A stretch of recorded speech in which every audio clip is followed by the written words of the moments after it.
হঠাৎ এক সকালে ইয়ানাকুলামের ২ নম্বর ব্রিজের কাছে নদীর তীরে একটা কলেজ ছাত্রীর লাশ পাওয়া যায়। সাথে সাথেই এই খবর পুরো দেশে ছড়িয়ে পড়লে কেরালা পুলিশ তদন্ত শুরু করে। তবে তদন্ত অফিসার বিষয়টা তেমন গুরুত্ব না দিয়ে এটাকে আত্মহত্যা বলেই কেসটা বন্ধ করে দেয়। তখনই এক সাংবাদিক দাবি করে মেয়েটা আত্মহত্যা করেনি, বরং তাকে খুন করা হয়েছে, আর তার কাছে এই বিষয়ে যথেষ্ট প্রমাণ আছে। সাংবাদিকের এই ভিডিও ভাইরাল হলে কেরালা পুলিশ বাধ্য হয়ে এই কেসটা আবারও ওপেন করে, আর এরপরেই শুরু হয় একের পর এক টুইস্ট, আর বের হয়ে আসে এমন কিছু রহস্য যা কেউ কখনো কল্পনাও করেনি। এমনই সাসপেন্স, মিস্ট্রি আর টুইস্টে ভরা মার্ডার ইনভেস্টিগেশনের গল্প নিয়ে আজ এক্সপ্লেইন করব সম্প্রতি মুক্তিপ্রাপ্ত মুভি আনন্দ শ্রীবালা। সালটা ২০২৩, মে মাসের ২৬ তারিখ। ইয়ানাকুলামে মুষলধারে বৃষ্টি হচ্ছে। ইয়ানাকুলামে উইমেন সেফটি থানায় এক লোক ২ মহিলাকে সাথে নিয়ে এসে অফিসারকে জানায় তার মেয়ে মিসিং। হোস্টেলের ওয়ার্ডেন বলে মেয়েটা ল কলেজে পড়ে। আমি ওই কলেজের হোস্টেলের ওয়ার্ডেন। মেয়েটা সাধারণত সন্ধ্যা ৭টার আগেই হোস্টেলে চলে আসে, কিন্তু আজ এখনো ফেরেনি। সে যেখানে যেখানে থাকতে পারে সব জায়গায় খুঁজেছি, কিন্তু কোথাও পাইনি। কনস্টেবল জিজ্ঞেস করে হোস্টেল কোথায়। মহিলাটি বলে নর্থে। তখনই থানার এসআই এসে জিজ্ঞেস করে কি হয়েছে। কনস্টেবল বলে মেয়ে মিসিং এর কেস, তবে কেসটা নর্থের। এসআই বলে আপনারা তাহলে নর্থের থানায় যান, আমি ওদেরকে কল করে বলে দিচ্ছি। অসহায় বাবা মা আবারও বৃষ্টির মধ্যে নর্থের থানার দিকে রওনা দেয়। থানায় আসতেই ইনচার্জ অফিসারকে বলে আমাদের মেয়ে মিসিং। আমরা প্রথমে উইমেন স্টেশনে গিয়েছিলাম। অফিসার কনস্টেবলকে জিজ্ঞেস করে WS থেকে কোনো কল এসেছে। কনস্টেবল বলে হ্যাঁ, একটা মেয়ে নাকি পালিয়ে গেছে। মা এসব সহ্য করতে না পেরে বলে আমার মেয়ে পালায়নি, তাকে খুঁজে পাওয়া যাচ্ছে না।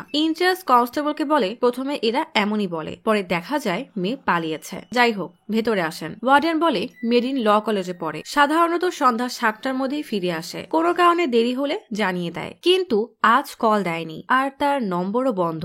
অফিসার বেশ রেগে জিজ্ঞেস করে মেয়েটার কি কারোর সাথে সম্পর্ক আছে। ওয়ার্ডেন এবার রেগে বলে মেয়েটার বাবা মা এমনি চিন্তায় আছে, আপনি তাদের সামনে এমন কথা না বললেও পারেন। অফিসার উল্টা তাকেই ঝাড়ি দিতে থাকে। মেয়ের বাবা না পেরে অসহায়ের মতো অনুরোধ করে বলে দয়া করে আমাদেরকে সাহায্য করুন। অফিসার ওয়ার্ডেনকে জিজ্ঞেস করে আপনাদের হোস্টেল কোথায়। ওয়ার্ডেন কাচিরিপেরির নাম বলতেই অফিসার বলে তাহলে তো এটা কেন্দ্রীয় থানার কেস, ওখানে যান। এখানে কেন এসেছেন। ওয়ার্ডেন এবার বিরক্ত হয়ে বলে ৩ ঘন্টা হয়ে গেছে মেয়েটাকে পাওয়া যাচ্ছে না, আপনারা বিষয়টাকে পাত্তা না দিয়ে এই রাতের বেলা আমাদেরকে এক থানা থেকে আরেক থানায় ঘুরাচ্ছেন।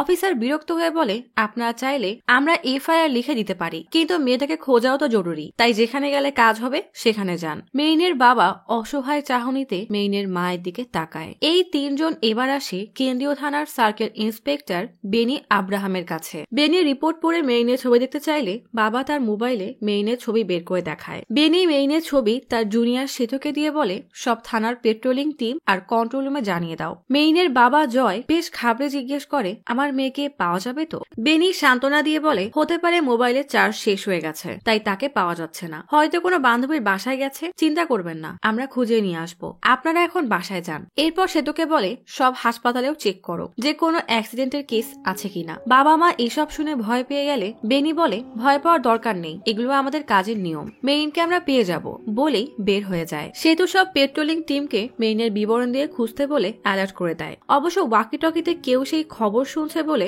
মনে হয় না, কেউ খাওয়ায় ব্যস্ত তো কেউ ফোনে কথা বলায়। সকাল হতেই সেতু বেনিকে কল দিয়ে বলে আইল্যান্ড পুলিশ একটা লাশ পেয়েছে। লাশের বিবরণের সাথে গতকালের মিসিং হওয়া মেয়েটার বিবরণ মিলে যাচ্ছে। বেনি জিজ্ঞেস করে মেয়েটার বাবা আর মাকে জানিয়েছো। সেতু ইতস্তত করে বলে তারা গত রাত থেকে এখানেই আছে, এখনো বলিনি, আপনি আসলে ভালো হতো। কিছুক্ষণ পরেই বেনি এসে মেইনের বাবাকে বলে আপনাকে আমাদের সাথে একটু যেতে হবে। জয় বেশ চিন্তায় পড়ে যায়, তার মেয়ের কিছু হয়ে গেল না তো। ওয়াকি টকিতে কন্ট্রোল রুম থেকে বলা হয় লাশের কাছে কি ফরেন্সিক টিম গেছে। কথাটা শোনা মাত্রই জয়ের বুক কেঁপে ওঠে, সে চোখ বড় বড় করে তাকায়। বেনি তাড়াতাড়ি ওয়াকি টকির ভলিউম কমিয়ে দেয়। গাড়ির লোকেশনে পৌঁছাতেই জয় দেখে মেরুন রঙের জামা পরা এক মেয়ের লাশের পাশে সবাই ভিড় করে আছে। দূর থেকে এসব দেখে জয় সোজা হয়ে দাঁড়ানোর শক্তিটাও হারিয়ে ফেলে। সেতু জয়কে ধরে সামনে নিলে জয় কোনো রকমের সাহস জুগিয়ে লাশের দিকে যেতে থাকে। ভিড় ঠেলে লাশের কাছে আসতেই মেরিনকে এভাবে নিথর হয়ে পড়ে থাকতে দেখে জয় দৌড়ে এসে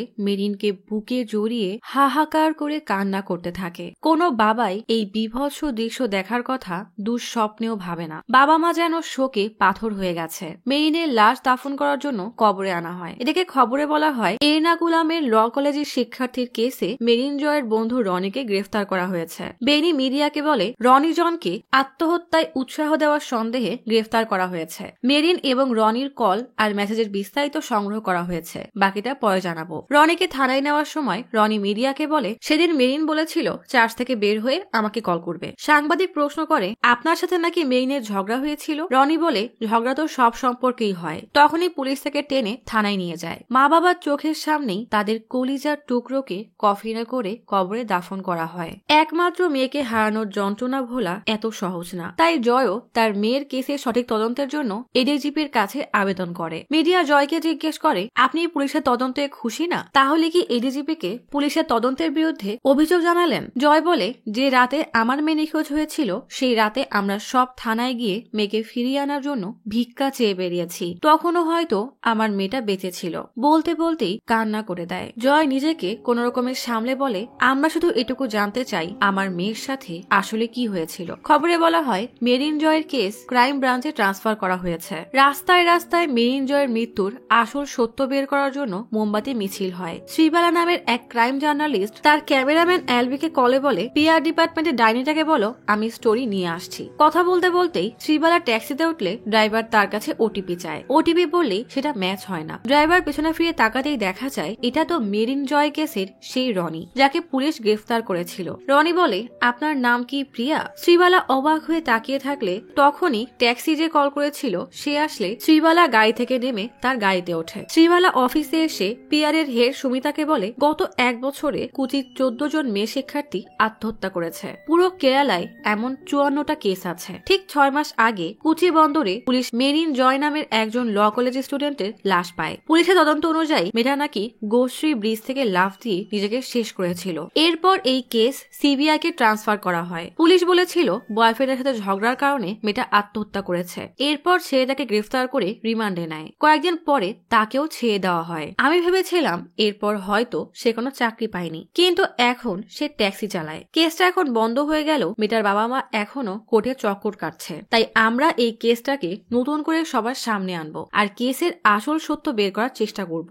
অভয়া কেসে যেমন 30 বছর পর হলেও মিডিয়ার কারণে সত্যটা সবার সামনে এসেছিল, তেমনি মেয়েটার বাবা মা এটাই বলতে চাচ্ছে যে মেরিন জয় নিজে মারা যায়নি, বরং তাকে খুন করা হয়েছে। সুমিতা বলে এটা তো সব বাবা মাই বলে, এ আর নতুন কি? শ্রীওয়ালা বলে কিন্তু এই কেসে বিষয়টা ভিন্ন। কোন সাধারণ মানুষ ঠান্ডা মাথায় ভাবলেই বুঝতে পারে কিছু একটা সন্দেহজনক বিষয় তো অবশ্যই আছে, কারণ পুলিশ তখনও সঠিক কোনো উত্তর দেয়নি আর এখনো দিচ্ছে না। এই কেসে সাধারণ জনতার এখনো অনেক প্রশ্ন আছে। আমরা শুধু তাদের কৌতূহলটাকে বাড়িয়ে কেস সলভ করব। সুমিতা বলে পুলিশ তো আত্মহত্যা বলে কেস বন্ধ করে দিয়েছে, এখন তুমি এসে এটাকে খুন বলে কে বিশ্বাস করবে? এর জন্য তো কোনো প্রাইভেট ডিটেকটিভকে হায়ার করা লাগবে। শ্রীবালা হেসে বলে এমন একজন তো আমার খুব কাছেই আছে। পুলিশের লাইব্রেরিতে পুরনো কেস ফাইল নিয়ে ব্যস্ত এই লোকটার নাম আনন্দ শ্রীবালা। এসআই প্রদীপ প্রাক্তন অফিসার আইজাকের কাছে লাইব্রেরিতে এসে বলে এই কেসটা খুবই জ্বালাচ্ছে, সময় মতো কেস সলভ করতে না পারলে কেস সিবিআই কাছে চলে যাবে। আইজাক বলে এক কাজ করতে পারো, পুরোনো কেসের রেফারেন্স নিয়ে দেখতে পারো। তখনই আনন্দ বলে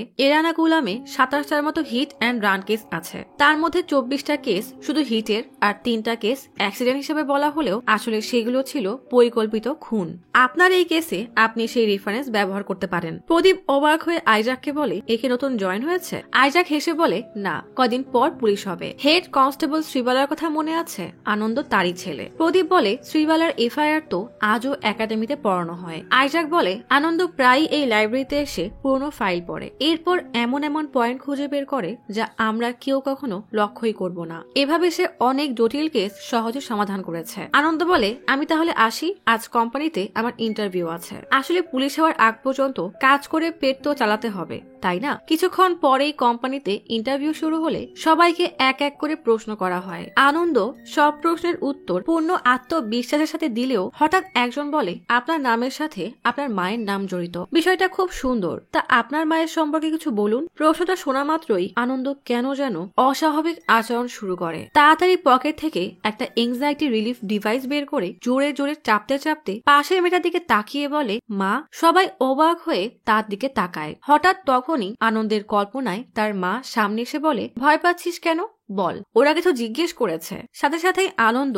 পূর্ণ আত্মবিশ্বাস নিয়ে বলে, শ্রীবালা আমার মা। সে একজন পুলিশ অফিসার ছিল। 15 বছর আগে আমার মা মারা গেছে। আপনারাই বলেন, এমন অদ্ভুত আচরণের মানুষকে কে চাকরি দিবে? তাই আনন্দেরও চাকরি হয় না। আনন্দ মন খারাপ করে আইজাককে বললে আইজাক বলে, আরে তোমার তো জন্মই হয়েছে পুলিশের চাকরির জন্য, তাই এসব ভেবে মন খারাপের কি দরকার? একবার সাব ইন্সপেক্টর পরীক্ষার ফলাফল আসুক, তারপর সব ঠিক হয়ে যাবে। শ্রীবালা বলে, চাকরি না পেলেও সমস্যা নেই। আমার বাবা বলেছে ওর চাকরি হোক বা না হোক ওর সাথেই আমাকে বিয়ে দিবে। আইজাক বলে, তাহলে আর চিন্তা কিসের? আনন্দ বলে, আমার আত্মসম্মান আছে, আর ওকে বিয়ে করাই আমার জীবনের একমাত্র লক্ষ্য না। আপনারা দেখতে পান কি পান না, আমি এখনো আমার মাকে দেখি, তাই আমি ছাড়া আমাকে আর কেউ বুঝবে না। শ্রীবালা বলে, একে তো এই ছেলে আমাকে ভালোবেসেছে কারণ আমার নাম শ্রীবালা। সব জানার পরেও আমি কিছুই মনে করিনি। এত সমস্যা সত্ত্বেও এখনো সহ্য করছি। আর এ বলছে আমি নাকি বুঝি না। আসল সমস্যা তো চাকরি নিয়ে, তাই না? তাহলে চাকরির ব্যবস্থা হয়ে গেছে, আর ভালো বেতনও পাবে। বসও খুব ভালোভাবেই বুঝবে। আইজাক জিজ্ঞেস করে,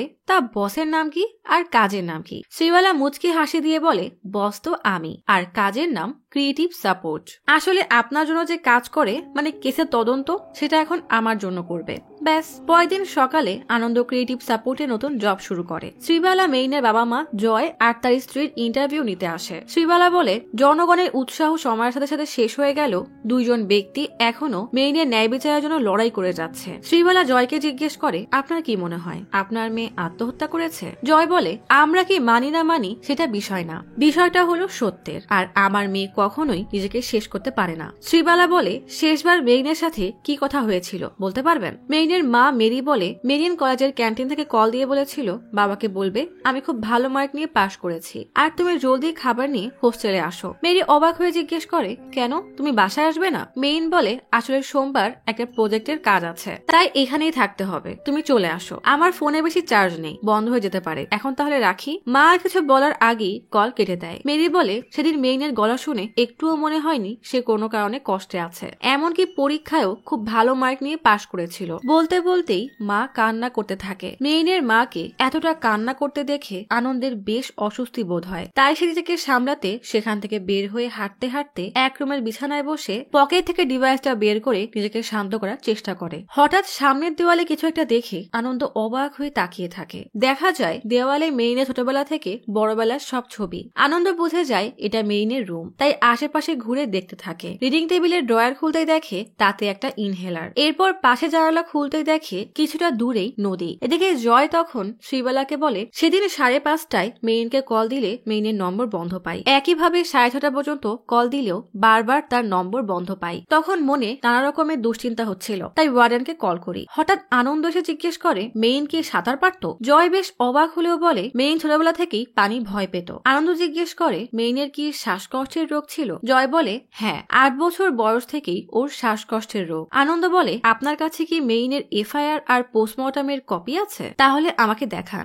আনন্দ এফআইআর আর পোস্টমর্টম রিপোর্ট দেখে বেশ কনফিউজ হয়ে গেলে তার মা কল্পনা এসে বলে, এত কনফিউজ হচ্ছ কেন? দুইটা রিপোর্ট লাইন বাই লাইন মিলিয়ে দেখো, ঠিকই কোনো না কোনো ক্লু পেয়ে যাবে। মায়ের কথা মতো আনন্দ তাই করে। দুইটা রিপোর্ট ভালো করে দেখে আনন্দ হঠাৎই বলে, এটা আত্মহত্যা নয়, বরং খুন। মেইনকে খুন করা হয়েছে। শ্রীবালা আইজাককে বলে, ওকে নিয়ে দেখি আমি আরেক ভুল করেছি। মেইনের মায়ের কান্না তো কোনোভাবেই থামাতে পারছিলাম না। আইজাক বলে, তুমি গেছো ক্যামেরা ধরতে, এসব করার কি দরকার? এটা বলো, রিপোর্টে এমন কি দেখেছো যে তোমার মনে হলো এটা খুন? শ্রীবালা চা গুলিয়ে হঠাৎ তার চা থেকে একটা পিঁপড়া নামিয়ে রাখলে আনন্দ পিঁপড়াটার দিকে অবাক হয়ে তাকিয়ে থাকে। আনন্দ আইজাককে বলে, এখন যদি এই পিঁপড়ার পোস্টমর্টম করা হয় তাহলে তার রেজাল্ট কি আসবে? যে এটা চায়ে ডুবে মারা গেছে, নাকি টকবগে গরম পানিতে ডুবে মারা গেছে, নাকি টকবগে গরম পানিতে ডুবে মারা গেছে? তাহলে কি একে চায়ে ডুবিয়ে মারার জন্য আইপিসি সেকশন 302 দেওয়া হবে? আইজাক অবাক হয়ে তাকালে আনন্দ বলে, মেইনের মৃত্যু কিভাবে হয়েছে সেটা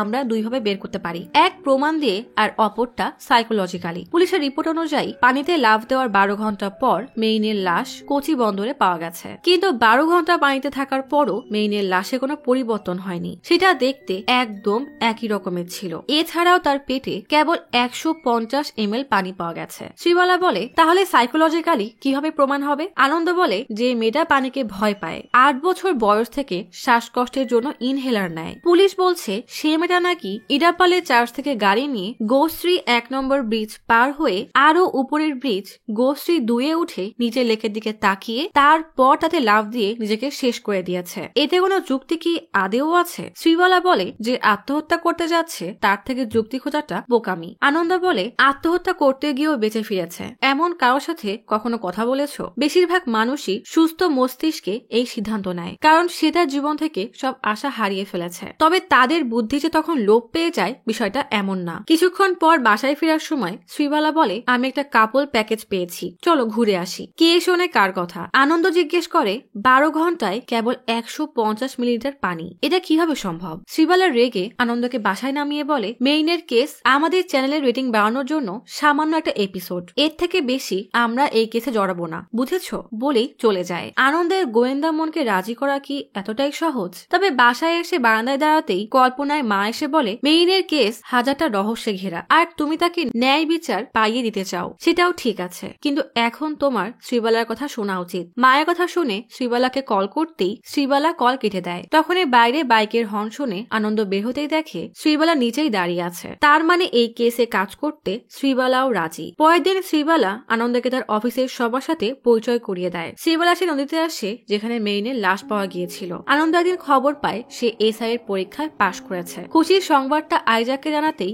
আইজাক বলে, মেডিকেল আর ফিজিক্যাল পরীক্ষায়ও তুমি পাশ করে যাবে। আনন্দ তার ফিজিক্যাল টেস্টেও পাশ করে যায়। শ্রীবালা মেইনের এলাকার চার্চে আসলে চার্চের ফাদার জানায় মেইন খুবই ভালো মেয়ে, যখনই বাসায় আসতো তখনই চার্চে আসতে কখনোই ভুলতো না, চার্চের বিভিন্ন প্রোগ্রামেও থাকতো। এটা বিশ্বাস করা খুবই কষ্টের যে সে নিজে নিজেকে শেষ করে দিয়েছে। শ্রীবালা বলে, মেইন আপনার কাছে গোপনে কোনো কথা শেয়ার করেছিল যেটা বলা ঠিক না, তারপরও এই কেসের সাহায্য হবে এমন কিছু জানলে আমাদেরকে বলতে পারেন। ফাদার বলে, এমন কিছুই নেই। ইন্টারভিউ শেষে আনন্দ ফাদারকে ডেকে কথা বললে ফাদার বলে, পুলিশ রনি নামে যে ছেলেটাকে গ্রেফতার করেছিল মেইন সেই ছেলের বিষয়ে আমাকে জানিয়েছিল। মেইন একদিন ফাদার অ্যালেক্সকে বলে, আপনাকেই এই বিষয়ে বাবা মাকে বলতে হবে, তবে সেটা এখন না, একবার আমার কোর্স শেষ করে ওকালতি প্র্যাকটিস করব তখন বলবেন, ততদিনে রনিও একটা চাকরি পেয়ে যাবে। অ্যালেক্স বলে, রনিকে আগে আমার সাথে দেখা করাবে, আর এর আগে তোমার বাবা মাকে কিছুই বলার দরকার নেই। শ্রীবালা জিজ্ঞেস করে, মেইন কি রনিকে নিয়ে এখানে এসেছিল? অ্যালেক্স বলে, না, তার আগেই মেরিন না ফেরা দেশে চলে গেছে,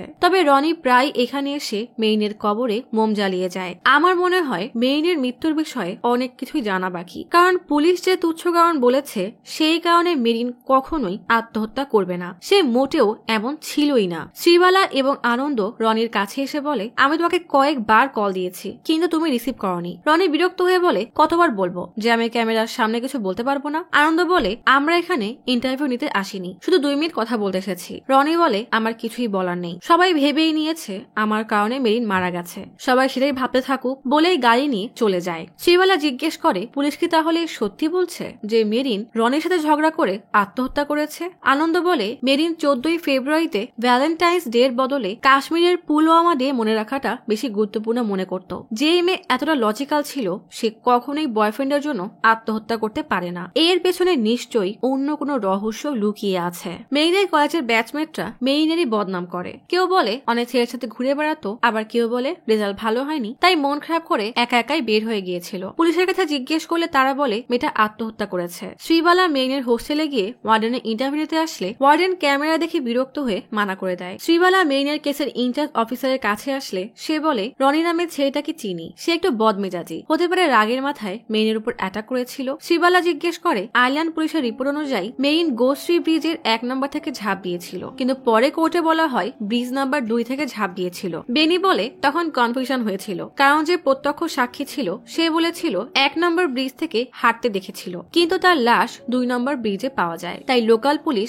সেটাই লিখেছিল। আর একটা কথা, ব্রিজ 1 এর নিচে 5 ফুটের মতো গভীর কাদায় ভরা, তাই কেউ যদি সেখানে ঝাঁপ দেয় তাহলে তার ফিরে আসার কোনো সম্ভাবনা নেই, তাই বাধ্য হয়ে ব্রিজ 2 লিখেছি। আনন্দ বলে, মেইনকে লাফ দেওয়ার আগে এই 5 ফুটের কথা জানতো? বেনি বলে, তখন এত তদন্ত করার সময় ছিল না, তার আগেই কেসটা ক্রাইম ব্রাঞ্চে হ্যান্ডওভার করা হয়। এক কনস্টেবল এসে বেনিকে ডাকলে যাওয়ার আগে বেনি বলে, পরের কাহিনীটুকু খবরে দিও না, ডিপার্টমেন্টে আমার শত্রুর অভাব নেই। এতদিনের সব তথ্য দিয়ে শ্রীবালা ভিডিও রেডি করে পিআর ডিপার্টমেন্টকে দেখালে তারা বলে এই গল্প তো হিট হবে, কিন্তু এন্ডিংটা আরেকটু একটু মডিফাই করতে হবে। শ্রীবালা বলে ঠিক আছে, করে দিব। শ্রীবালা তার টিমের কাছে এসে আনন্দকে বলে, তুমি সেদিন আইজাকের সাথে যে কথা বলেছিলে সেটাই আমি ভিডিওতে বলতে চাই। আনন্দ বলে ঠিক আছে। শ্রীবালা বলে আমি না, তুমি বলবে। আনন্দ ঘাবড়ে বলে আমি ক্যামেরা ভয় পাই, আর ক্যামেরার আলো আমার চোখে পড়লে আমার চোখ জ্বলতে শুরু করে। শ্রীবালা আমার কথা না শুনেই তাকে ক্যামেরার সামনে দাঁড় করিয়ে দেয়। ভিডিও পাবলিশ করার সাথে সাথেই ভিডিওটা ভাইরাল হয়ে যায়। ভিডিওতে পুলিশের গাফিলতির কথা তুলে ধরা হলে পুলিশ অফিসাররা রেগে যায়। শ্রীবালা বলে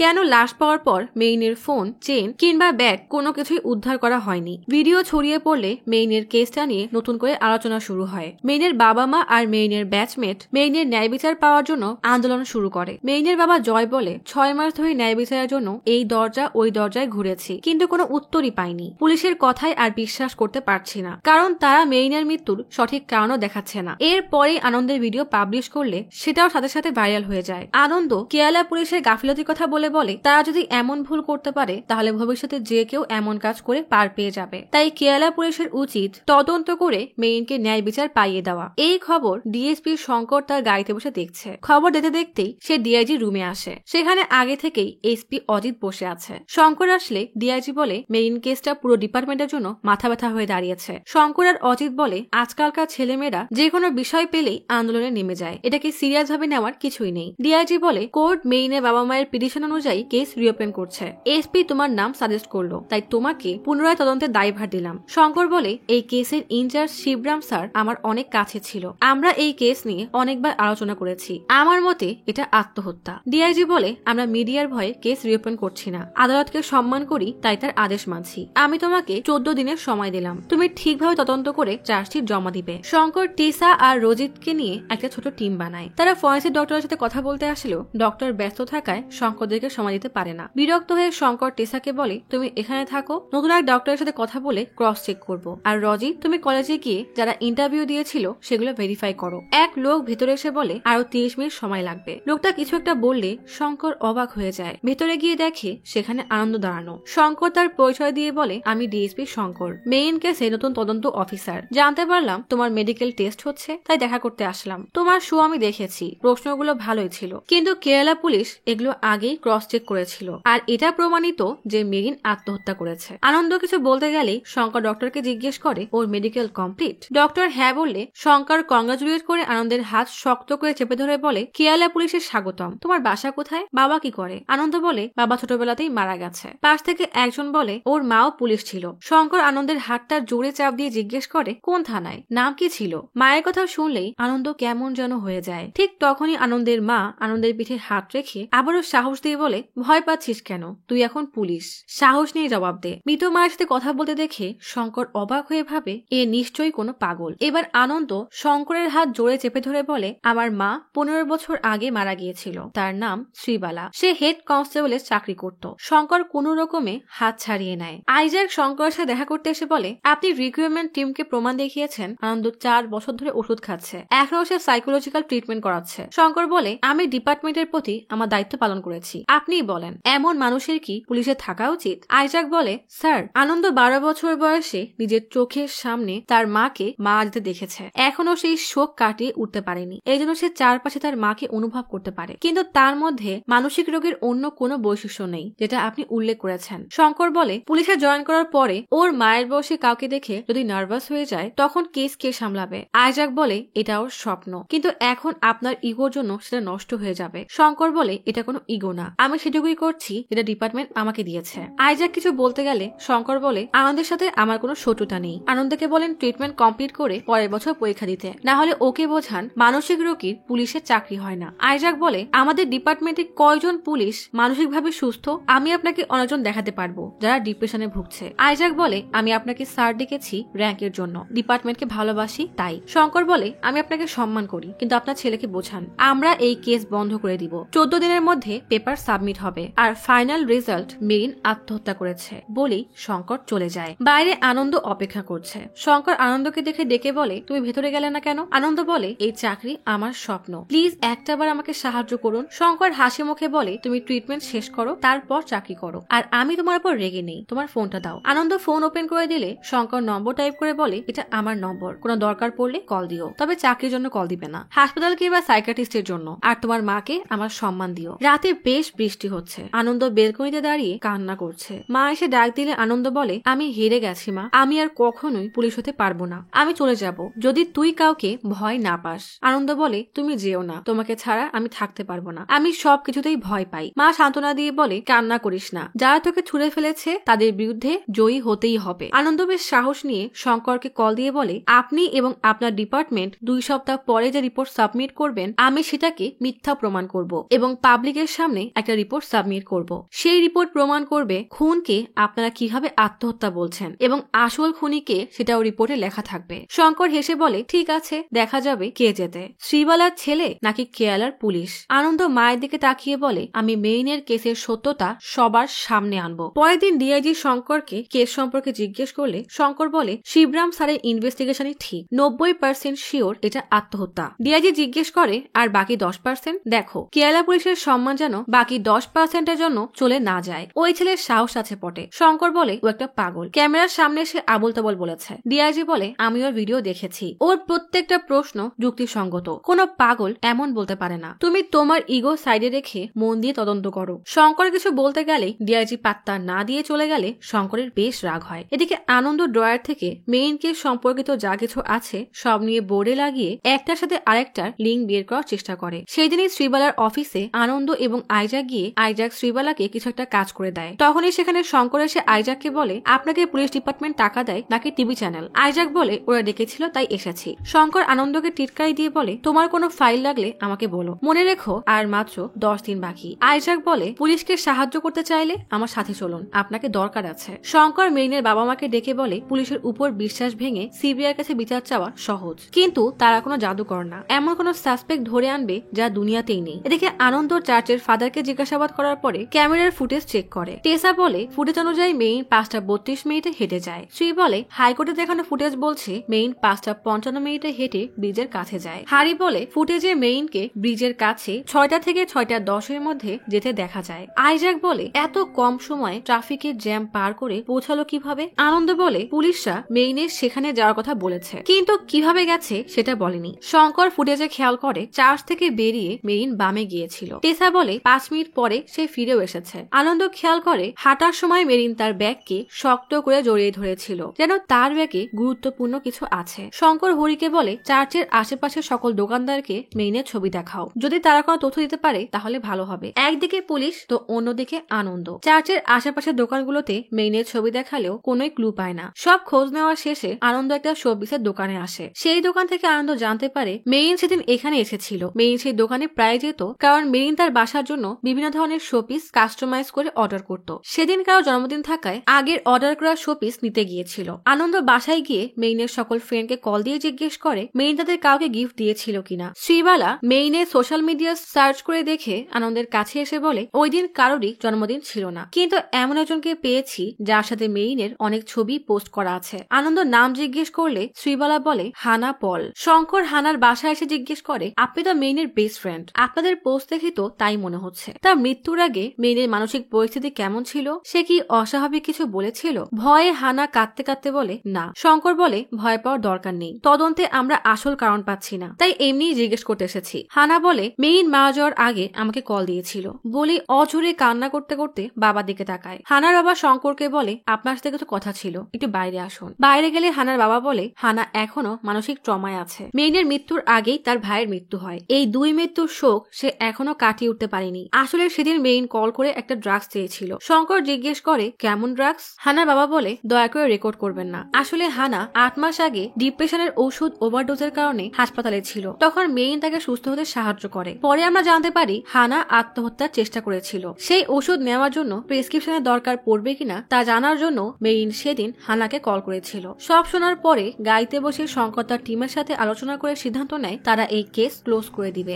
এটা এখন স্পষ্ট যে মেরিন আত্মহত্যাই করেছে। শঙ্কর চলে গেলে আনন্দ হানার বাবাকে কল দেয়। মেইনের নাম শুনতেই হানার বাবার সাথে সাথেই কল কেটে দেয়। শঙ্কর গোশ্রীর ব্রিজে দাঁড়িয়ে নিজেকে মেইনের জায়গায় ভাবা শুরু করে। শঙ্কর ফরেন্সিক ডিপার্টমেন্টে গেলে তারাও বলে সবকিছু এটাই বলছে মেইন আত্মহত্যা করেছিল। শরীফ স্যার তার অটোপসি করেছিল, তার রিপোর্ট 100% সঠিক হয়। শঙ্কর জিজ্ঞেস করে মৃত্যুর সময় কখন ছিল। স্ত্রীও একই প্রশ্ন শ্রীবালা এবং আনন্দ ডোমকে করে। সে বলে এক্সাক্ট সময় তো বলতে পারবো না, এবারে যে বলতে হয় কারণ ডাইজেশনের সময় আর বডি টেম্পারেচার কত ছিল সবকিছু বিবেচনা বিবেচনা করে তারপর বলতে হয়, কিন্তু সাথে সার্জনও থাকে, কেটে এবার সেলাই করা এগুলো আমি করে থাকি। আনন্দ মেইনের ছবি দেখিয়ে জিজ্ঞেস করে, আপনি কি এর কেস হ্যান্ডেল করেছিলেন? ডোমের মনে পড়ে পোস্টমর্টমের সময় সে দেখেছিল মেইনের হাতে, কাঁধে, আঙ্গুলে অসংখ্য ক্ষত চিহ্ন ছিল। স্ত্রী জিজ্ঞেস করে, আপনার কি এই কেস নিয়ে কোনো সন্দেহ ছিল? ডোম বলে, সত্যি বলতে সন্দেহ ছিল, কিন্তু সেসব বলে কোনো লাভ হতো না, কারণ সে একজন সাধারণ পরিবারের মেয়ে ছিল। কোনো ভিআইপি হলে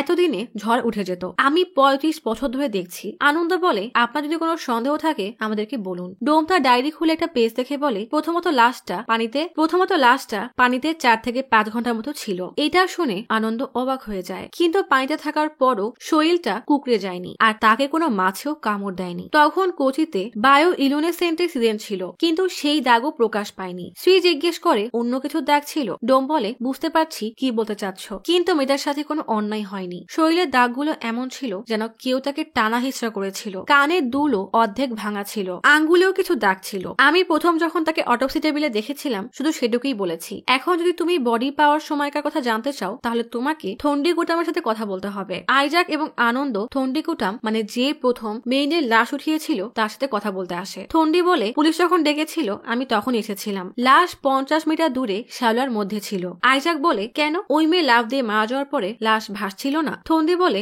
এখন যে অবস্থা কেউ ঝাঁপ দিলে তাকে সমুদ্রে নিয়ে যাবে। আইজাক থন্ডিকে কাছে ডেকে জিজ্ঞেস করে, তুমি যখন লাশ উঠিয়েছিলে তখন কি কানের রিংটা ছিল? থন্ডি বলে, না। আনন্দ বলে, ঝাঁপ দেওয়ার আগে মেয়ের হাতে আংটি আর গলায় চেন ছিল। থন্ডি বলে, আমি যখন লাশ ডাঙায় আনি তখন কিছুই ছিল না। আইজাক জিজ্ঞেস করে, আর পানিতে থাকতে? থন্ডি এবার ধরা পড়ে যায়। থন্ডি নরম সুরে বলে, এইসব কাজ করে মাত্র 1000 টাকা পাই, তা দিয়ে কি সংসার চলে? তাই এমন কাজ করি, কারণ লাশ তো কথা বলতে পারে না। আইজাক জিজ্ঞেস করে, আর কি কি ছিল? থন্ডি বলে, শুধু রিংই ছিল যেটা বেঁচে দিয়েছি, কিন্তু চেন সম্পর্কে কিছুই জানি না। আনন্দ জিজ্ঞেস করে, আংটিটা কি সহজেই খোলা গিয়েছিল? থন্ডি বলে, হ্যাঁ, টান দিতেই খুলে আসে। আনন্দ আনমনা হয়ে হাঁটা শুরু করলে আইজাক জিজ্ঞেস করে, কোথায় যাচ্ছ? আনন্দ বলে, ডোম ঠিকই বলেছিল, মেইন পানিতে 4 থেকে 5 ঘন্টাই ছিল। মারা যাওয়ার পর তাকে তীরে আনা হয়। যদি সে আগের দিন মারা যেত তাহলে থন্ডি সহজেই রিং খুলতে পারত না, কারণ লাশে পানি ঢুকে আঙ্গুল ফুলে ফেপে উঠত, তখন আর রিং বের করা যেত না। আনন্দ পরবর্তী তদন্তের প্রস্তুতি নিচ্ছিল। তখনই মা বলে, এই যুগের অ্যাডভান্স টেকনোলজি থাকা সত্ত্বেও কি ফোন ট্রেস করা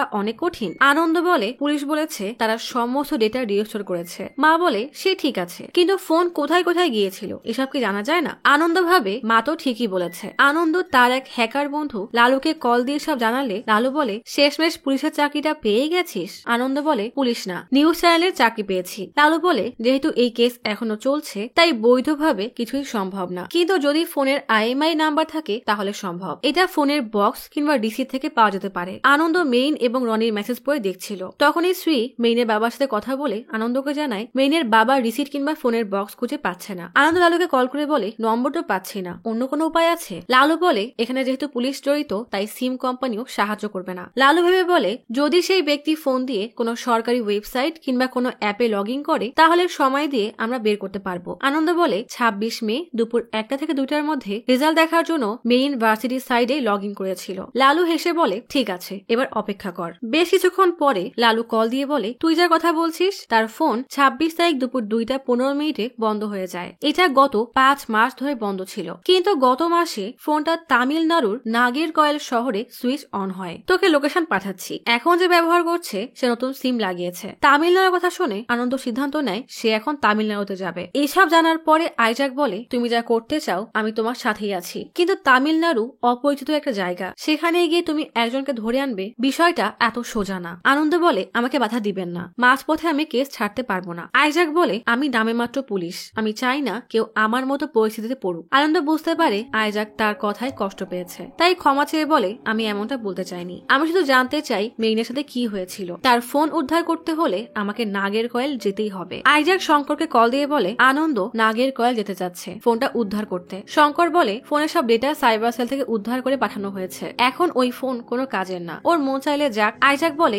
আপনি যদি তামিলনাড়ুর পুলিশকে কল দিয়ে বলতেন তাকে সাহায্য করতে। শঙ্কর বলে, আনন্দ মানসিকভাবে অসুস্থ, আমি ওকে আগেই বলেছি, কিন্তু এসব বলে কোনো লাভ নেই, ও যদি মার খেতে মন চায় তাহলে খেয়ে আসুক বলেই কল কেটে দেয়। কল কাটার পরে শঙ্করের পাশে বসে থাকা প্রদীপ শঙ্করকে বলে, আপনি ওই ছেলের সাথে একটু বেশি অমানবিক আচরণ করেছেন, যতই হোক সে শ্রীবালা ম্যাডামের ছেলে। শঙ্কর বলে, আর ও যে ডিপার্টমেন্টের বিপরীতে গিয়ে কথা বললো তার কি হবে? প্রদীপ বলে, ওর এমন হওয়ার পেছনে আমাদের ডিপার্টমেন্টেরই হাত আছে। 15 বছর আগে পানানগারে একটা কেস এসেছিল। ক্রিসমাস নাইটে এক মেয়ের সাথে অন্যায় হয়। কোচির কেল্লার পেছনে তার বন্ধুকে পাওয়া গিয়েছিল। সেই ঘটনার পরে মেয়েটা কোমায় চলে যায়। পুলিশ সব আসামিকে গ্রেফতার করলেও শেষ পর্যন্ত তারা ছাড়া পেয়ে যায়, কারণ প্রত্যেকেই ছিল ভিআইপি ছেলে। আমাদের ডিপার্টমেন্টের অনেকেই তাদেরকে ছাড়া পেতে সাহায্য করেছিল, কিন্তু আমাদের ডিপার্টমেন্টের একজন সিদ্ধান্ত নেয় ওই মেয়েকে ন্যায় বিচার পাইয়ে দিবে। সে এফআইআর এর অরিজিনাল কপি নিয়ে আদালতে পাঠিয়ে দেয়। সে ছিল আনন্দের মা শ্রীবালা। কোর্টে সাক্ষী দেওয়ার আগের রাতে মুষলধারে বৃষ্টি হচ্ছিল।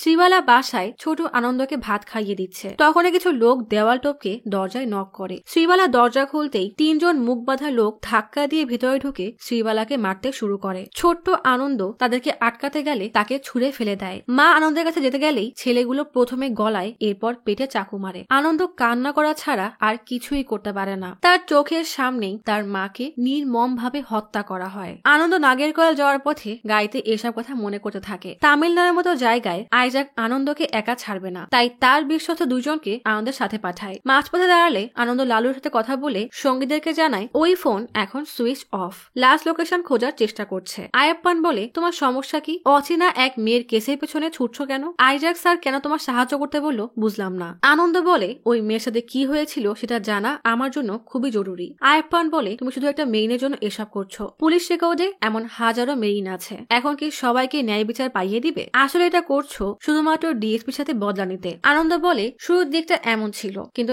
এখন আর বিষয়টা তেমন নেই। কিছুক্ষণ পর লালু কল দিয়ে বলে, তোর লোকেশন থেকে 43 কিলোমিটার দূরে ফোনের শেষ লোকেশন দেখাচ্ছে। আমি লোকেশন পাঠাচ্ছি। লোকেশনে পৌঁছাতে সন্ধ্যা পেরিয়ে যায়। আনন্দ একটা মার্কেটে এসে লালুকে কল দিয়ে বলে, আমরা লোকেশন অনুযায়ী মার্কেটে চলে এসেছি। লালু আবারও চেক করে বলে, তোর 50 মিটারের মাঝে দাঁড়িয়ে আছে। আনন্দ বলে, এত লোকের ভিড়ের মধ্যে কিভাবে খুঁজে পাবো? আয়েপ্পান আনন্দকে বলে, কল কাটো, তোমার কাছে নাম্বার আছে না, তাকে কল দাও। আনন্দ কল দিলে খেয়াল করে মোটা ছোটা এক লোক কল রিসিভ করেছে। মার্কেট থেকে বের হয়ে সবাই ভিভিআর নামক এক মোবাইলের দোকানে আসে। আনন্দ দোকানে এসে বলে, আমি এই ফোন বিক্রি করতে চাই। দোকানদার সেলসম্যানকে ডেকে দেখতে বললে সেলসম্যান বলে, এটা তো আমাদের দোকানের ফোন, গত মাসেই বিক্রি করেছি। আনন্দ জিজ্ঞেস করে, এই ফোন কে বেচেছিল? দোকানদার বলে, আমাদের দোকানে অসংখ্য মানুষ ফোন কিনতে আর বিক্রি করতে আসে, আমরা ঠিক বলতে পারবো না কার কাছ থেকে কিনেছিলাম। তখনই আয়েপ্পান বলে, তাহলে সে কিভাবে বললো যে এটা আপনার দোকান থেকে গত মাসে বিক্রি হয়েছিল? আয়েপ্পান ছেলেটার কাছে জিজ্ঞেস করে, কে বিক্রি করেছিল? ছেলেটা বলে, অ্যান্টনি। সে আমাদের দোকানে প্রায় আসে, গত মাসে এসে এই ফোনটা বিক্রি করে যায়। আয়েপ্পান জিজ্ঞেস করে, এখন তাকে কোথায় পাওয়া যাবে? ছেলেটা জানায়, অ্যান্টনি আসলে ব্রোকার, কমিশন খেয়ে বিভিন্ন ধরনের কাজ করে, স্টুডেন্টদের কলেজে অ্যাডমিশনও করিয়ে দেয়। তাই সবাই একটা কলেজে এসে অ্যান্টনিকে বলে, আমার বোনকে এলএলবি তে অ্যাডমিশন করাতে চাই। অ্যান্টনি বলে, অনেক টাকা লাগবে। আনন্দ ফোনে মেইনের ছবি দেখালে অ্যান্টনি ঘাবড়ে বলে, এলএলবি আমি করাই না। হঠাৎ চলে যেতে গেলেই আয়াপ্পান তাকে ঘিরে ধরে বলে, কোচি থেকে তোমার জন্য এসেছি, এভাবেই চলে যাবে? অ্যান্টনি আয়াপ্পানকে ধাক্কা মেরে পালিয়ে গেলে আনন্দ অ্যান্টনিকে তাড়া করে। শেষমেশ অ্যান্টনি একটা বিল্ডিং এ গিয়ে লুকিয়ে পড়লে আনন্দরা আর খুঁজে পায় না। হঠাৎ অ্যান্টনি আনন্দকে ধাক্কা মেরে উপরে চলে যায়, কিন্তু আর কোথাও যাওয়ার জায়গা নেই দেখে সেখানে আনন্দের সাথে ধস্তাধস্তি শুরু হয়। আনন্দ অ্যান্টনিকে নিয়ে উপর থেকে নিচে পড়ে গেলে অ্যান্টনি দৌড়ে বিল্ডিং থেকে পালানোর সময় বাইরে কিছু একটা দেখে থেমে যায়। আনন্দ তার টিম নিয়ে এসে চমকে যায়, কারণ সামনে শঙ্কর বন্দুক হাতে দাঁড়িয়ে আছে। শঙ্কর অ্যান্টনিকে বলে, অনেক ক্লান্ত হয়ে গেছিস, চল কেয়ালা ঘুরে আসি। আনন্দের সব পরিশ্রমে শঙ্কর পানি ঢেলে দিল। শঙ্কর আনন্দকে গাড়িতে উঠতে বললে আর বাকিদেরকে বলে, তোমরা ওই গাড়িতে আসো। গাড়িতে আনন্দ মন মরা হয়ে বসে থাকলে শঙ্কর জিজ্ঞেস করে, তোমার বয়স কত ছিল যখন ম্যাডাম মারা যায়? আনন্দ 12 বছর বলে শঙ্কর বলে, আমাদের জীবনে যে ঘাটতি আছে সেটা অন্য কেউ পূরণ করে খুশি হলে আমাদের হিংসা হয়। তুমি তোমার মাকে দেখতে পাও, কিন্তু আমার মা এমন একজন যাকে আমি কখনো দেখিনি। লোকে বলে বাচ্চারা তাদের বাবার বুদ্ধি পায়, কিন্তু তুমি তোমার মায়ের বুদ্ধি পেয়েছো। এটা শুনে আনন্দ মনে মনে বেশ খুশি হয়। কোচিতে পৌঁছে অ্যান্টনিকে ইন্টারোগেশন রুমে নিয়ে শঙ্কর বলে, তোমাকে বেশি বিরক্ত করতে চাই না, তাই সব সত্য বলে দাও, ফোনটা কোথায় পেলে? অ্যান্টনি বলে, ওটা কুড়িয়ে পেয়েছিলাম। কুড়িয়ে পাওয়া ফোন বিক্রি করা কি দোষের? তখনই টেসা একটা ফাইল এনে দিলে শঙ্কর দেখতে দেখতে বলে, কোনো মেয়েকে মেরে তাকে পানিতে ফেলে ফোন নেওয়াটা দোষের। অ্যান্টনি বলে, উল্টাপাল্টা বলবেন না, গত 2 দিন আগে আমি ওই মেয়ের মৃত্যুর কথা জানতে পারি। শঙ্কর ফাইল পড়ে বলে, তুমি অনেক প্রভাবশালী, 6টা ক্রিমিনাল কেস, 4 মাসের জেল, তারপরও 13 মাস আগে পাসপোর্ট ইস্যু করাও কিভাবে? অ্যান্টনি ভাব দেখিয়ে বলে, অ্যাপ্লাই করেছিলাম, হয়ে গেছে। শঙ্কর টেসাকে বলে, কোন থানার আন্ডারে পাসপোর্ট ইস্যু হয় আর কোন অফিসার ওর ভেরিফিকেশন করেছে সেই তথ্য বের করো। এটা শুনে অ্যান্টনি ঘাবড়ে গিয়ে বলে, আমার ভুল হয়েছে, আমি ওই মেয়েকে খুন করেছি। আজকালকার ছেলেমেয়েরা বেশ উচ্ছৃঙ্খল ভাবে চলাফেরা করে। ওই মেয়েটা আমাকে অনেক জ্বালিয়েছিল, মিথ্যা প্রেমে ফেলে আমাকে বোকা বানিয়েছিল, তাই আমি বদলা নিয়েছি। এদিকে শ্রীবালা আনন্দের ক্ষতস্থানে ব্যান্ডেজ টেপ লাগিয়ে দেয়। তখনই শঙ্কর কল দিয়ে আনন্দকে বলে তোমার থিওরি কাজে দিয়েছে। অ্যান্টনি সব স্বীকার করেছে, মেরিনকে সেই খুন করেছিল। তার কথা শুনে বোঝাই যাচ্ছে মেরিন আর সে একে অপরকে ভালোবাসত। নিজেদের মধ্যে কোনো ঝামেলা হয়েছিল, তার কারণেই বদলা নিতে অ্যান্টনি খুন করেছে। আজই তাকে আদালতে নেওয়া হবে। মিডিয়াকে এখনো কিছু জানায়নি, তোমার জন্যই সব সত্য সামনে আসলো। আজ কেরালা পুলিশের অনেক গর্বের দিন। কল কাটার পরে শ্রীবালা জিজ্ঞেস করে কি হয়েছে। আনন্দ বলে শঙ্কর স্যার কল দিয়েছিল। অ্যান্টনি স্বীকার করেছে যে সেই নাকি মেরিনকে খুন করেছে। শ্রীবালা খুশিতে আনন্দকে জড়িয়ে ধরে বলে তুমি প্রমাণ করে দেখিয়েছ। হঠাৎ আনন্দের মনে একটা খটকা লাগে। বোর্ডের সামনে এসে কিছু একটা চিন্তা করে বলে অ্যান্টনি সম্পর্কে মেরিনের বাবা মা কিংবা তার বন্ধুরা কেউ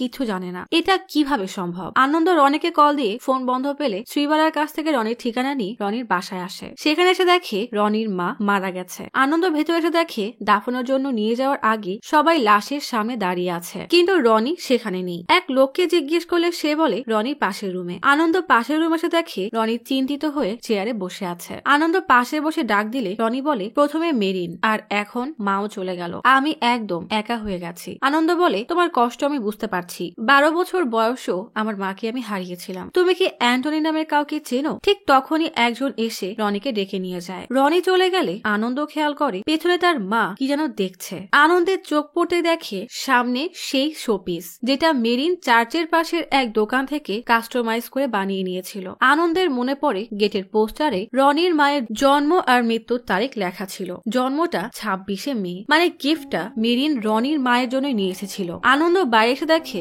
লাশ নিয়ে যাওয়ার আগে সবাই রনির মায়ের জন্য দোয়া করছে। আনন্দ সেখানে এসে রনিকে বলে যেদিন মেরিন মিসিং হয় সেদিন তোমার মায়ের জন্মদিন ছিল। রনি রাগি চোখে তাকিয়ে কোনো উত্তর দেয় না। আনন্দ আবারও জিজ্ঞেস করে সেদিন কি মেরিন এখানে এসেছিল? রনি বলে না, আসেনি। আগের দিন আমাদের ঝগড়া হয়েছিল, তাই মায়ের জন্মদিনও আসেনি। আনন্দ বুঝতে পারে রনি মিথ্যা বলছে, তাই ভেতর থেকে রনির মায়ের ফোন নিয়ে বাইরে এসে নিজের নম্বরে কল দেয়। এরপর সেই নাম্বার লালুকে পাঠিয়ে বলে চেক করে দেখো তো 26 তারিখে এই নম্বর থেকে মেরিনের নম্বরে কোনো কল বা মেসেজ গেছে কিনা। বেশ কিছুক্ষণ পরে লালু কল দিয়ে বলে না, কল বা মেসেজ আসেনি, কিন্তু এই নম্বর থেকে ওই দিন 4টা নম্বরে কল দেয়। রনি জন কুনেল, জেনসি জর্জ আর হানা পল। হানা মেরিনের বান্ধবী। আনন্দ সেটা খুব ভালো করেই জানে, তাই বলে হানার নম্বরটা আমাকে পাঠাও। আনন্দ হানাকে কল দিয়ে বলে আমি আগেও কথা বলতে চেয়েছি কিন্তু পারিনি, আমি শুধু এটুকু জানতে চাই সেদিন সন্ধ্যায় মেরিন তোমাকে কল দিয়েছিল কিনা। হানা কান্না করতে করতে বলে হ্যাঁ, ও একটা ওষুধের কথা জানতে চেয়েছিল। আনন্দ জিজ্ঞেস করে সেই ওষুধের নাম কি। হানা নাম বললে আনন্দ গুগলে সার্চ করে দেখে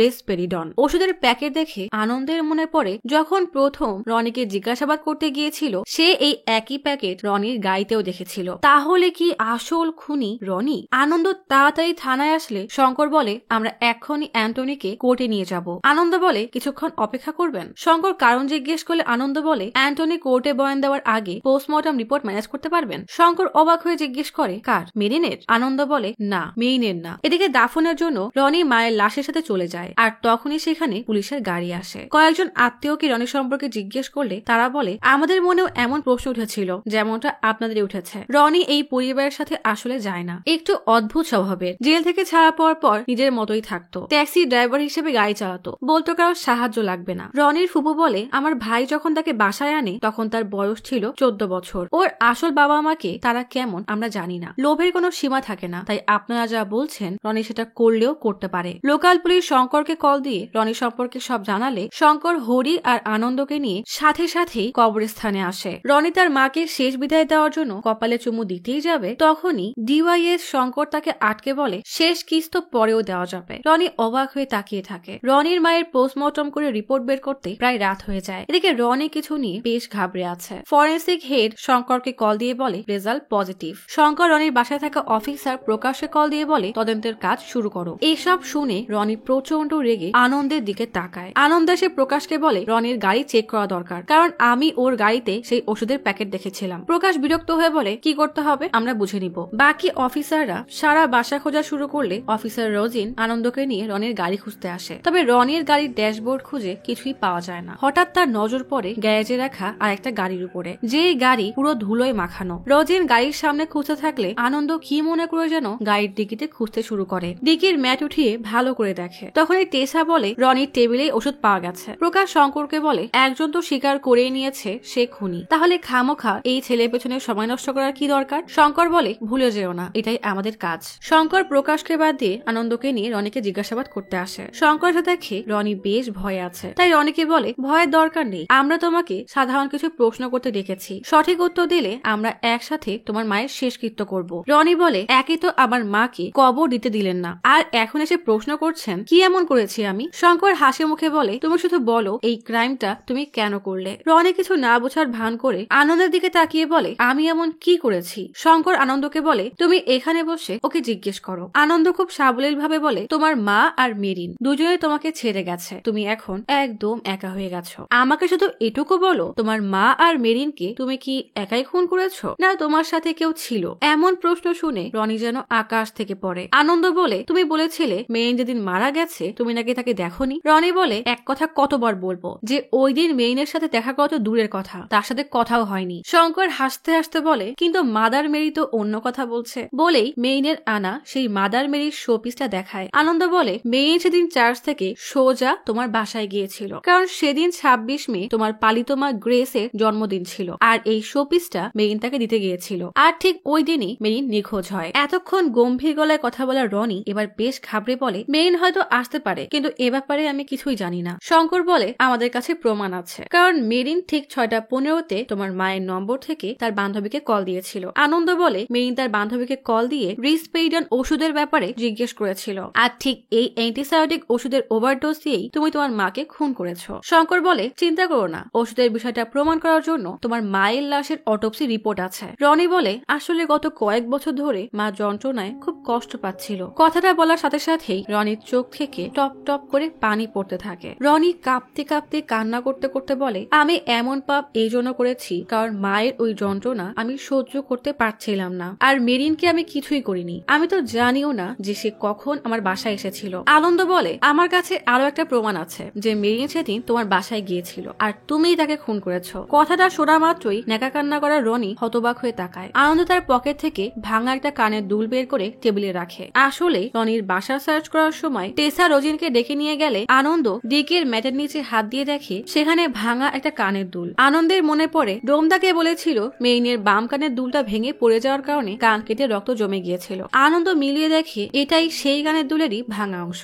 তো রনি এবার তুমি এই কানের দুলের বিষয়ে কি বলবে। মেয়ে সেদিন চার্চ থেকে সোজা রনির বাসায় আসে। বাসায় এসে রনির মাকে কয়েকবার ডেকেও না পেয়ে সোজা তার রুমে এসে তাকে তার আনা গিফটটা সাজিয়ে রাখে। হঠাৎ তখনই তার নজর পড়ে ক্যাবিনেটের উপর রাখা একটা ওষুধের খামের উপরে। ফোন বের করে ওষুধের বিষয়গুলো গুগলে সার্চ করতে গেলে দেখে তার ফোন বন্ধ হয়ে আছে। তাই রনির মায়ের ফোন নিয়ে গুগলের রিসপেইডন লিখে সার্চ করে দেখে এই ওষুধ তাদের জন্য যাদের ভুলে যাওয়ার রোগ আছে, তবে এর ওভারডোজের ফলে রোগীর মৃত্যুও হতে পারে। মেইন ঠিক বুঝতে পারে না রনির মা এই ওষুধ কেন খাচ্ছে, তাই ওষুধের ব্যাপারে শিওর হতে তার বান্ধবী হালাকে কল দেয়। হালা অবাক হয়ে জিজ্ঞেস করে এটা আবার কার নাম্বার। মেইন বলে তুই এসব বাদ দে, আগে এটা বল তুই কি এই রিসপেইডনই খেয়েছিলি। হালা বলে হ্যাঁ, আর এই ওষুধ নেওয়ার জন্য তো প্রেসক্রিপশনের দরকার হয়, কিন্তু তুই এসব কেন জিজ্ঞেস করছিস। মেইন বলে এসব পরে বলবো, বলেই কল কেটে দেয়। রনি কিছুক্ষণ পর বাসায় এসে মেইনকে দেখে অবাক হয়ে জিজ্ঞেস করে তুমি এখানে, তুমি তো বলেছিলে আজ আসবে না। মেইন বলে এসব বাদ দাও, আগে বলো এই ওষুধ তোমার মা কেন নিচ্ছে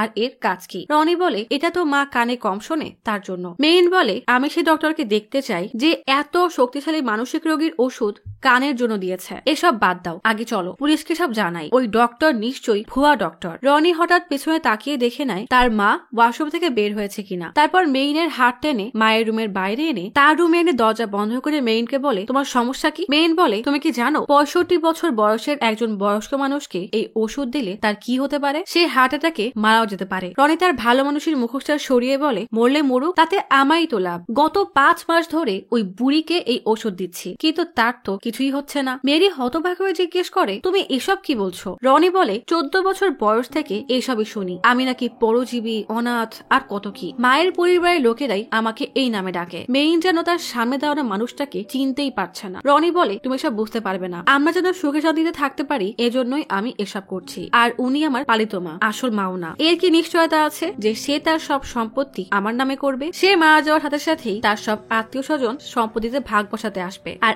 আমাকেই সবার আগে এখান থেকে বের করবে। সব সম্পত্তি আমার নামে করার ব্যবস্থাও হয়ে গেছে, তাই এই বুড়ি যত তাড়াতাড়ি সম্ভব মারা যাবে ততই ভালো। মেইন রেগে রনিকে এক চড় মেরে বলে মা তোমাকে নিজের ছেলে হিসেবে বড় করে অনেক বড় ভুল করেছে, আমি আজই পুলিশকে সব বলে দিব। তখনই গ্রেসি রুমের ভেতর থেকে রনিকে জিজ্ঞেস করে করে মেইন কি এসেছে। মেইন কিছু বলার আগেই রনি তার মুখ জোরে চেপে ধরে বলে, না মা, মেইন আসেনি, সবাই এখনই চলে আসবে, তুমি তাড়াতাড়ি রেডি হয়ে নাও। মেরিন তখন একটু নিঃশ্বাস নেওয়ার জন্য ছটফট করছে। শ্বাসকষ্টের জন্য মেরিনের আরো কষ্ট হয়। রনি বলে, তোমাকে কতবার মানা করেছি তুমি আমার বিষয়ে নাক গলাবে না, তোমার ওই আইন কানুন আমার উপরে ফলাতে আসবে না, দরকার পড়লে তোমাকে আর মাকে একসাথে খুন করব, বুঝেছো। মেরিন রনির হাত সরিয়ে একটুখানি নিঃশ্বাস নেওয়ার জন্য ছটফট করতে থাকে, কিন্তু রনি তবুও তাকে ছাড়ে না। এরপর রেগে জোরে ধাক্কা দিয়ে ফেললে ক্যামেরার সাথে ধাক্কা খেয়ে মেইন সেখানেই পড়ে যায়। তখনই কলিং বেল বাজলে রনি মেইনের গলার চেনটা পকেটে নিয়ে মেইনের ওড়না আর মেইনকে টেনে পাশের রুমের স্টোর রুমে আটকে বের হয়ে দেখে ততক্ষণে মামা, মামাতো ভাই আর তার পরিবারের সবাই চলে এসেছে। মামাতো ভাই এসেই বলে, পড়ালেখা তো ছেড়েই দিয়েছো, এখন কি করে খাবে তা ভেবেছো। রনি টপিক বদলে বলে, এসব কথা পরে হবে, আগে ভেতরে চলো। এরপর সবাই হাসি খুশি মনে গ্রেসির জন্মদিন পালন করতে থাকে। রনির হঠাৎ নজর পড়ে সোফার উপর রাখা মেইনের ব্যাগের উপরে। সবার থেকে লুকিয়ে তাড়াতাড়ি ব্যাগ নিয়ে লুকিয়ে রাখে।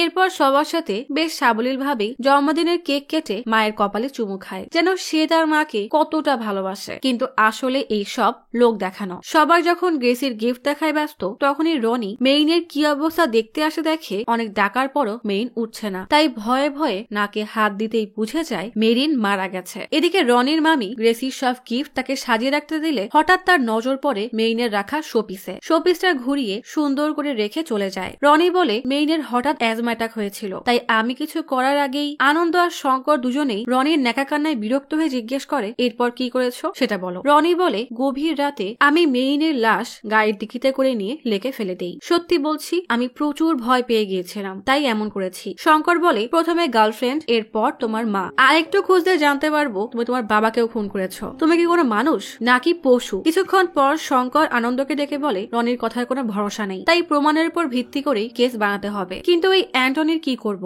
আনন্দ বলে, আমি ভাবছি যে অ্যান্টনি কাকে বাঁচানোর জন্য সব দোষ নিজের ঘাড়ে নিল। আমি রনি আর অ্যান্টনির কল রেকর্ড চেক করে দেখেছি, এরা কোনোদিনই একে অপরের সাথে ফোনে কথা বলেনি। কিন্তু যেই রাতে মেরিন মারা গিয়েছিল, রনি একটা নম্বরে কল দিয়েছিল, আর অ্যান্টনি সেই একই নম্বর থেকে আসা কল রিসিভ করেছে। প্রকাশ বলে, সিমটা পুলিশ রিকভারির। শঙ্কর অবাক হয়ে জিজ্ঞেস করে, কোন থানার, আর সেখানের এসএইচও কে। কিছুক্ষণ পরেই শঙ্কর মেরিনের কেস রেজিস্ট্রির সেই অফিসার বেনিকে ডাকে। শঙ্কর বেনিকে বলে, মেরিনের কেস প্রায় ফাইনাল পর্যায়ে পৌঁছে গেছে। তুমি যে রনিকে ধরেছিলে না, এই রনি আসলে মেরিনের খুনি। বেনি হতবাক হয়ে জিজ্ঞেস করে, তার মানে মেরিন আত্মহত্যা করেনি। শঙ্কর বলে, খুনটাকে এমন ভাবে সাজানো হয়েছিল যেন আত্মহত্যা মনে হয়। তবে এই কেসে আরো একজন আসামি আছে, তার নাম অ্যান্টনি, যে রনিকে সাহায্য করেছে। আর অবাক করা বিষয় হলো, আমাদের ডিপার্টমেন্টের একজন রনির সাথে জড়িত। বেনি অবাক হয়ে জিজ্ঞেস করে, আমাদের লোক, কি বলছেন এসব। তখনই একজন একটা রিকভারি ফোন নিয়ে এসে দিলে শঙ্কর বলে, এই রিকভারি ফোন তোমার থানার স্টোর রুমে ছিল, আনন্দ চেক করে দেখো। আনন্দ চেক করতে গেলে শঙ্কর বলে, মেরিন যেদিন নিখোঁজ হয়েছিল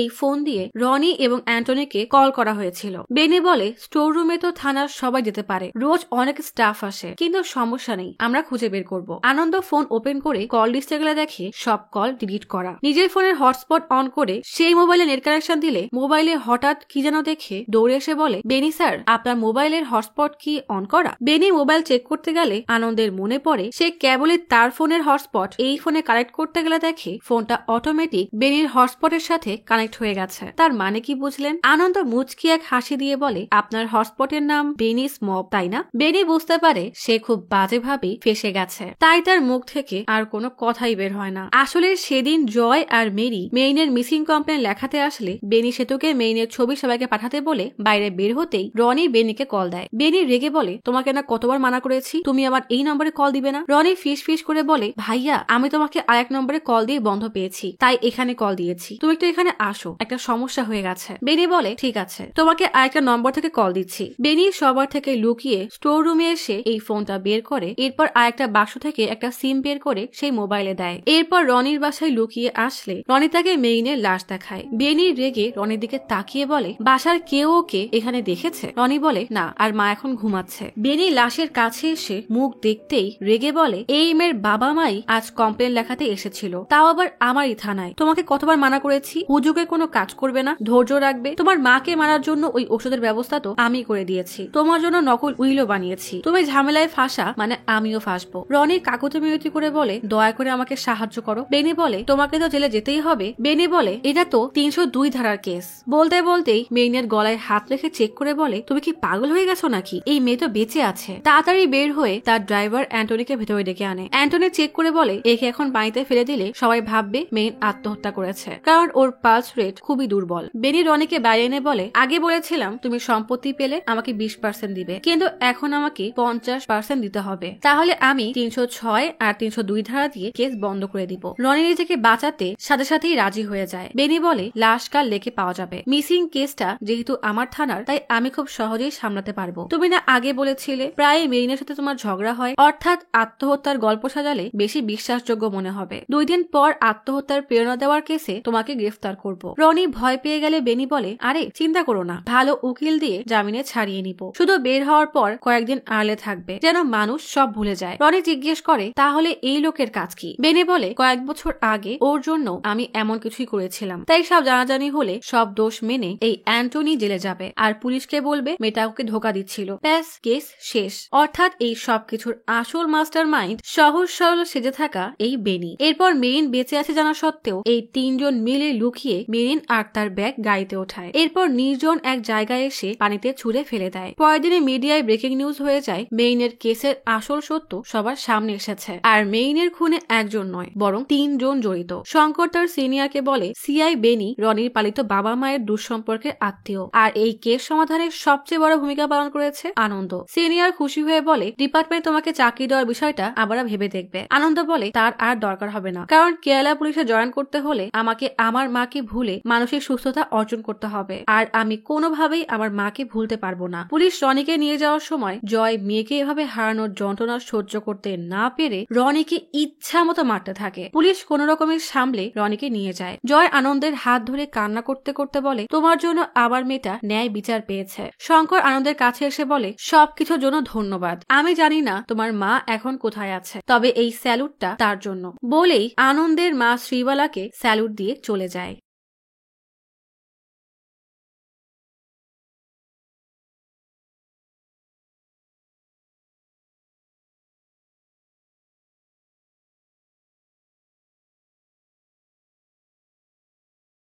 আজ তাহলে এখানেই চলে যাচ্ছি।